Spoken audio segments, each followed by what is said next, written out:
ഈ 2026 ഹജ്ജിന് പോകാൻ വേണ്ടി തയ്യാറെടുത്ത് നിൽക്കുന്ന ആളുകൾ പ്രത്യേകിച്ച് മനസ്സിലാക്കേണ്ട ഒരു ഇൻഫർമേഷൻ സൗദി അറേബ്യയുടെ ഭാഗത്തു നിന്നും അതനുസരിച്ച് ഇന്ത്യൻ ഹജ്ജ് മിഷൻ്റെ ഭാഗത്തു നിന്നും പുറത്തു വന്നത് എല്ലാവരും മനസ്സിലാക്കണം. ഈ മാസം, അതായത് ജനുവരി 25-നകം അപേക്ഷ സമർപ്പിച്ചാൽ മാത്രമേ സ്വീകരിക്കുകയുള്ളൂ എന്നുള്ള കാര്യം.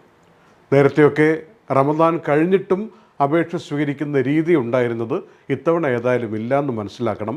കഴിഞ്ഞ വർഷവും അവസാന നിമിഷം അപേക്ഷകളുമായിട്ട് പോയവർക്കൊന്നും കിട്ടിയിട്ടില്ല. ഒരുപാട് പേർക്ക് അങ്ങനെ തങ്ങളുടെ ആഗ്രഹം സാധിക്കാൻ കഴിയാതെ പോയി എന്ന കാര്യം കൂടി മനസ്സിലാക്കിയിരിക്കണം. ഇതൊരു പ്രത്യേക അറിയിപ്പായി സ്വീകരിക്കണമെന്നും മാത്രമല്ല, ഇതുമായി ബന്ധപ്പെട്ട് ഇന്ത്യയിൽ നിന്ന് വളരെ കൃത്യമായിട്ടുള്ള അഡ്വൈസറി വന്നിട്ടുണ്ട്.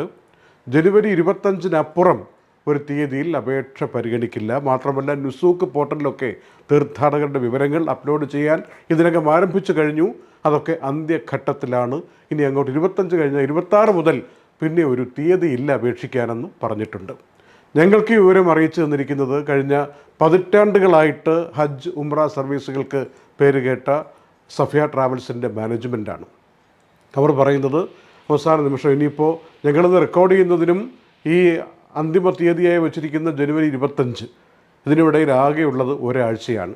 ഈ ഒരാഴ്ചക്കിടയിൽ ദുബായിൽ നിന്ന് അല്ലെങ്കിൽ UAE-യിൽ നിന്ന് പോകാൻ വേണ്ടിയുള്ള ഏതാനും സീറ്റുകൾ തങ്ങളുടെ കൈവശമുണ്ട് എന്നുള്ളതാണ്.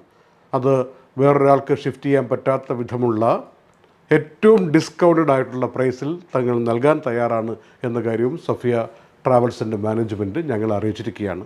അപ്പോൾ ഹജ്ജ് തീർത്ഥാടനം 2026 നടത്തണമെന്ന് ആഗ്രഹിച്ചിരുന്നിട്ട് അപേക്ഷ കൊടുക്കാൻ പറ്റാതിരിക്കുന്ന, UAE-യിൽ നിന്ന് പോകാൻ പറ്റുമോ എന്നുള്ള ആശങ്കയിലൊക്കെ നിൽക്കുന്ന ആരെങ്കിലും ഉണ്ടെങ്കിൽ അവർക്കുള്ളൊരു വലിയ അവസരമാണ്. ഏതാനും വിരലിലെണ്ണാവുന്നവർക്ക് മാത്രമേ ഇത് കിട്ടുള്ളൂ എന്നുള്ളൊരു കാര്യം കൂടി അവർ അറിയിച്ചിട്ടുണ്ട്. ഇതിൽ കാണുന്ന നമ്പറിൽ ഇപ്പോൾ തന്നെ കോൺടാക്റ്റ് ചെയ്താൽ നിങ്ങളുടെ സീറ്റ് ഉറപ്പിക്കാൻ പറ്റും എന്നാണ് പറഞ്ഞിരിക്കുന്നത്.